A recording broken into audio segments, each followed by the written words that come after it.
GDR news, ఇది సామాన్యుని గళం. భారత రాజ్యాంగ నిర్మాత భారత రత్న డాక్టర్ బిఆర్ అంబేద్కర్ జయంతి పురస్కరించుకొని శ్రీకాళహస్తిలోని ఆర్టీసీ బస్టాండ్ వద్ద ఉన్న అంబేద్కర్ విగ్రహానికి కూటమి నాయకులు, ప్రజా సంఘాలు, వామపక్ష నాయకులు నివాళులు అర్పించి సంబరాలు చేసుకున్నారు. రాజ్యాంగ నిర్మాత అంబేద్కర్ జీవిత విశేషాలను, బడుగు బలహీన వర్గాలకు ఆయన చేసిన కృషిని కొనియాడారు. ప్రధానమంత్రి నరేంద్ర మోడీ సారథ్యం డాక్టర్ బిఆర్ అంబేద్కర్ ఆధ్యాలకు మరింత వన్నె తెచ్చే విధంగా పంచతీర్థాలుగా అభివృద్ధి చేసింది. బాబాసాహెబ్ స్మృత్యార్థం ఏర్పాటు వాటిని పుణ్యక్షేత్రాలలో ప్రజలు సందర్శించే విధంగా కార్యాచరణ చేపట్టిందని, ప్రధాని నరేంద్ర మోడీ సారథ్యంలోని డాక్టర్ బిఆర్ అంబేద్కర్ ఆశయాలు కొనసాగుతున్నాయని తెలియజేశారు.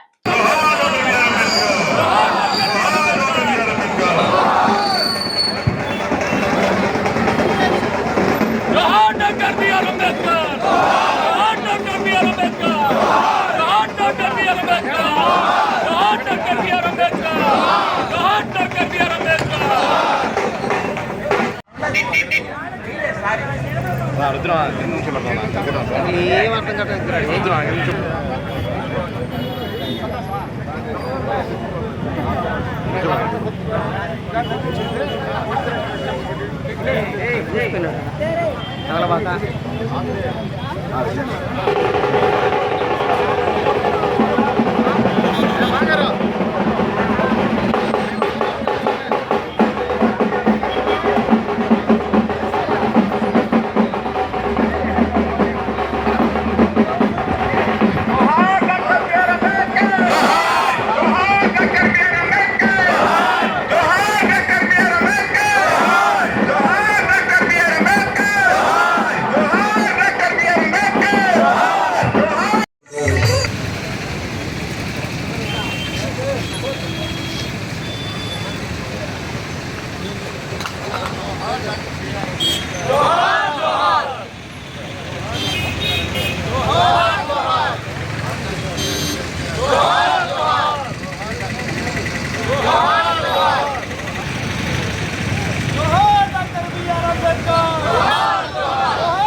ఈరోజు మరి మహనీయుడు అంబేద్కర్ గారి పుట్టినరోజు సందర్భంగా, ఆయన పుట్టినరోజు కాదు ఇది, ప్రతి ఎస్సీ పుట్టినరోజు పైగా ఇక్కడ ఒక మాట చెప్పదలుచుకున్నారు.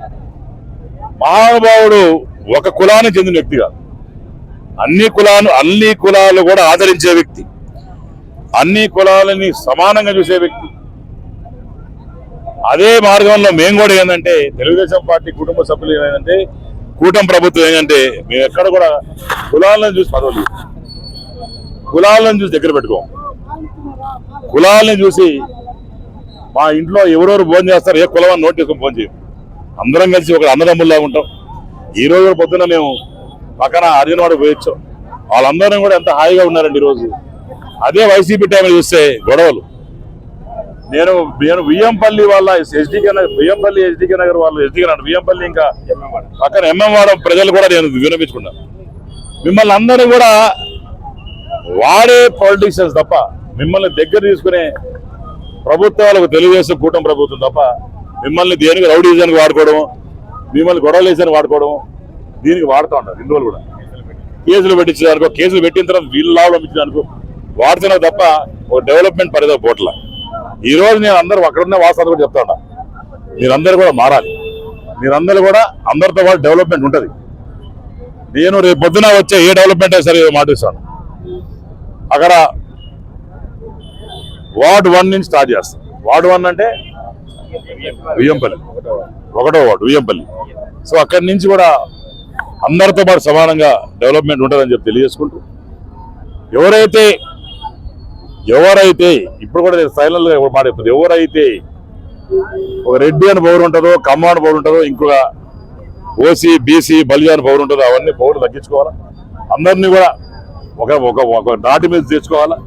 ఏ రకంగా అయితే కోలానంద్ గారు, ఇక మేము అందరం పార్టీ అన్ని కూడా ఒక దాటి మీదకి వచ్చి పనిచేస్తా ఉన్నాము. అన్ని కుల మత భేదాలు లేకుండా కళాశాలలో పనిచేస్తామని చెప్పి తెలియజేసుకోండి. నాన్నగారు విజయాన్ని చెప్తాను. మరొకసారి గుర్తు చేయండి, మీరు అంబేద్కర్ భవన్ ఇచ్చి నాన్నగారి అని చెప్పి మరొకసారి తెలియజేసుకుంటూ చాలా జాగా ఇచ్చింది. దాన్ని నిర్వహించడానికి మేము కూడా సహకరిస్తామని చెప్పి తెలియజేసుకుంటూ కోలానంద్ గారు 2 మాటలు మాట్లాడుతుంది. ఈరోజు 2014 నుంచి ప్రియతమ ప్రధాని నరేంద్ర మోడీ గారి యొక్క నాయకత్వంలో అంబేద్కర్ గారి యొక్క ఆశయాలన్నీ కూడా నెరవేరే విధంగా, పూర్తిగా ఆయన ఏదైతే తలపెట్టారో ఆశయాలన్నీ కూడా పూర్తిగా నెరవేరే విధంగా ఈరోజు అమలు పరుస్తూ ముందుకు పోతున్న పరిస్థితి మనం చూస్తున్నాం. అంబేద్కర్ గారికి ఇంత పెద్ద విగ్రహాలు వస్తున్నాయి. ఎవరు పట్టించుకున్నారు? అంతకుముందు 2014 ముందు నరేంద్ర మోడీ గారి దేశానికి ప్రధానమంత్రి అయినాక పెద్ద విగ్రహాలు వచ్చాయి. అంబేద్కర్ గారికి మరి ఘన జోహార్లు కావచ్చు, నివాళులు అర్పించే పరిస్థితి ఈరోజు దేశమంతా కూడా ఈరోజు డాక్టర్ బిఆర్ అంబేద్కర్ గారి యొక్క జయంతిని ఒక పండుగలా జరుపుకుంటున్నామంటే దానికి కారణం ఒక్క ఎన్డీఏ ప్రభుత్వం, నరేంద్ర మోడీ గారి నాయకత్వం నేను తెలియజేస్తున్నాం. ఎందుకంటే ఆయన యొక్క ఆశయాలు పంచతీర్థాల పేరుతో డాక్టర్ బిఆర్ అంబేద్కర్ గారు ఆయన యొక్క జన్మించిన స్థలం కావచ్చు, ఆయన నివసించిన స్థలం కావచ్చు, ఆయన చదువుకున్నటువంటి లండన్ యూనివర్సిటీ కావచ్చు, మహారాష్ట్రలో ఆయన విద్య అభ్యసించిన దగ్గర కావచ్చు, ఆయన తుది శ్వాస విడిచినటువంటి ఢిల్లీ కావచ్చు, ఇన్ని పంచతీర్థాల పేరుతో ఒక పుణ్యక్షేత్రాల్లాగా నరేంద్ర మోడీ గారు ఈరోజు దేశంలో ఏర్పాటు చేశారంటే అది అసామాష విషయం కాదు, చిన్న విషయం కాదని చెప్పి నేను తెలియజేసుకుంటూ, ఈరోజు భారతీయ జనతా పార్టీ నాయకులు కార్యకర్తలు పెద్ద ఎత్తున తరలివచ్చి డాక్టర్ బిఆర్ అంబేద్కర్ గారి యొక్క జయంతి సందర్భంగా ఈరోజు ఆర్టీసీ బస్ స్టాండ్ కూడల్లో ఆయన విగ్రహానికి ఘన జోహార్లు అర్పించిన సంఘటన మేమందరం కూడా సంతోషంగా భావిస్తూ, డాక్టర్ బిఆర్ అంబేద్కర్ గారి ఆశయాలు ఏదైతే నేను కూడా చిన్నతనం నుంచి డాక్టర్ బిఆర్ అంబేద్కర్ ఆశయాలు సాధిద్దాం అనేటటువంటి, కానీ నిజమైనటువంటి ఆశయాలు, నిజమైన సాధన ఇప్పుడు ఈ యొక్క నరేంద్ర మోడీ గారి పాలనలో జరుగుతున్నాయని చెప్పి నేను తెలియజేసుకుంటూ, జోహార్ డాక్టర్ బిఆర్ అంబేద్కర్, జోహార్ డాక్టర్ బిఆర్ అంబేద్కర్. ఈరోజు మహోన్నత బడుగు బలహీన వర్గాల ఆశాజ్యోతి భారతరత్న డాక్టర్ బిఆర్ అంబేద్కర్ గారి 135వ జన్మదినం పురస్కరించుకొని ఈరోజు కాళహస్తి నియోజకవర్గంలో అంబేద్కర్ సర్కిల్ దగ్గర ఒక సునామీ ఏర్పడింది. ఎందుకంటున్నానంటే ఎన్నడూ లేని విధంగా ఈరోజు కాళహస్తిలో ఎస్సీ ఎస్టీ బీసీ మైనార్టీ సంఘాలు అయితే ఏమి, ఎస్సీ ఎస్టీ ఉద్యోగ సంఘాలు అయితే ఏమి, మరియు ఎక్కడ ఎవరైతే అన్యాయ బాధిత పీడితులు ఉన్నారో ప్రతి ఒక్కరు ఇక్కడికి రావడం జరిగింది. ఈ ఐక్యత పునాది రావడం ఇది శుభ పరిణామం. మేము తద్వారా తెలియజేయడం ఏంటంటే ఇన్ని సంవత్సరాలు అయినా కూడా కుల వివక్షత ఎదురవుతుంది. ఇంకా కుల వివక్షత మారుకొని మా అందరూ ఒక ఐక్యత మీదకి వచ్చి రావడాన్ని నేను శుభవర్ణంగా తీసుకుంటున్నాను. నేను ఈ ఒక జయంతికి అందరికీ చెప్పేది ఏంటంటే మనందరం కలిసి ఉన్నాం, అంబేద్కర్ ఆశయ సాధనకు ముందుకెళ్దాం, మనకంటూ కష్టం వస్తే మేము ఉండాము అనే దాన్ని ప్రతి ఒక్కరు తెలియజేసే విధంగా మనం ముందుకు వెళ్ళాలని కోరుకుంటున్నాను. తద్వారా ఈ అవకాశాన్ని కల్పించిన పెద్దలందరికీ మరొకసారి జై భీములు తెలియజేసుకుంటూ సెలవు తీసుకుంటున్నాను. జై హింద్.